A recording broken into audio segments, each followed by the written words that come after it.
ng bayan, maasahan anumang panahon. Magandang araw po sa ating lahat. Narito ang update sa lagay ng ating panahon ngayong araw ng Miyerkules, October 9, 2024. Patuloy na lumalayo sa ating bansa ang low pressure area na nagdala ng mga pag-ulan sa bahagi ng Palawan, Mindoro Provinces at Western Luzon ng mga nakaraang araw. Samantala, umiiral naman ang northeasterly surface wind flow sa bahagi ng Batanes at Babuyan Islands, kaya ang mga lugar na ito ay makakaranas ng maulap na kalangitan na may mga kalat-kalat na pag-ulan. Sa Luzon, asahan naman ang mga pag-ulan lalo na pagsapit ng hapon o gabi sa may Ilocos Region, Cordillera Administrative Region, ilang bahagi ng Central Luzon, sa may northern part ng Cagayan Valley at sa may Bicol Region.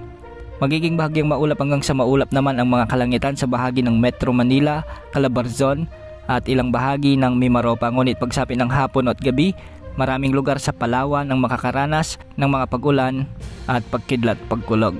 Sa Visayas, asahan naman ang maulang panahon o paulap hanggang sa maulang panahon sa Western Visayas at Negros Island Region. May mga inaasahang pag-ulan din sa bahagi ng Central at Eastern Visayas, lalo na sa Leyte Provinces, pagsapit ng hapon at gabi. Samantala sa Mindanao, may mga malalakas na pag-ulan lalo na sa hapon at gabi sa may Sorsogon, Northern Mindanao at Zamboanga Peninsula. Magiging bahagyang maulap hanggang sa maulap din ang mga kalangitan na may mga kalat-kalat na pag-ulan ang mararanasan sa may Bangsamoro Region, Davao Region at Caraga Region. Ang mga lugar na nabanggit ay posibleng makaranas ng minsan ay katamtaman at malalakas na pag-ulan, kaya hindi rin inaalis ang posibilidad ng mga biglang pagbaha o pagguho ng lupa.